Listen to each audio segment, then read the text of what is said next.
Hi folks, today we talk fermentation. What are the interesting aspects of fermentation as it applies to the spirits world? Let's check it out.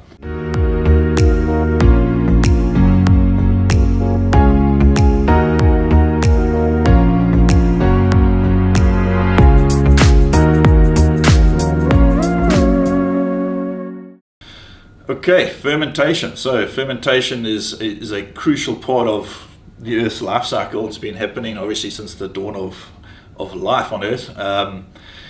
In respect of the production of spirits, we're going to focus on fermentation as it applies to what are often termed as brewer's yeasts or distiller's yeasts.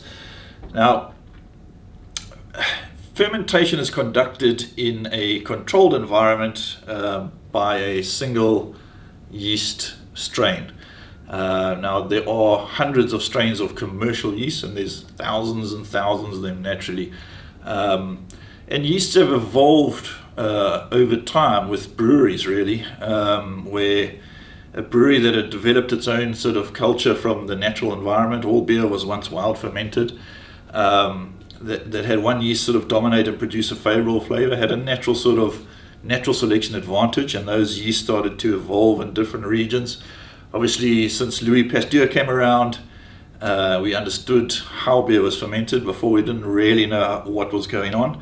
And since then, yeast strains have been isolated for their specific properties and are now commercially available from yeast banks. You choose a yeast based on the flavor and fermentation profile you're looking for.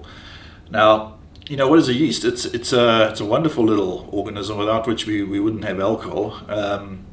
And it shares properties with the animal and plant kingdom, although it is technically a fungus. It's a single cell plant organism. Your job as a brewer in a distillery is to extract starches from grains, break them down into sugars, as we discussed in the mash episode. And those sugars, those short chain sugars, are very digestible by yeast. So they get thrown into an environment that they are absolutely delighted by. There's so much food, it's super digestible, and the yeast multiplies rapidly. They bud, replicate, and get to the job of chewing those sugars. Once the sugars have been consumed down to a very low level and the alcohol's gone up, the environment gets a little bit more stressful. Even though they produce alcohol themselves, they don't like it above certain levels. And then once the sugar is really low, they tend to settle out. In a brewery, you would chill that fermentation, and the yeast would bind up and settle out to the bottom of the tank. That fermented beer would then be taken off to the still for distillation. Now, that's fermentation in a very short nutshell.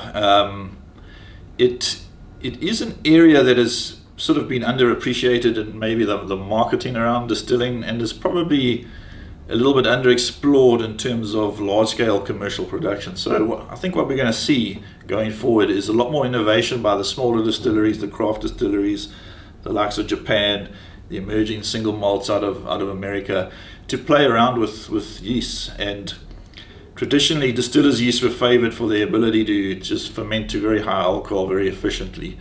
But I think you're going to see, in terms of the innovation on fermentation from the smaller producers, a lot of guys starting to work with beer yeasts, ale yeasts, which might not be as efficient, but they produce a better flavor beer.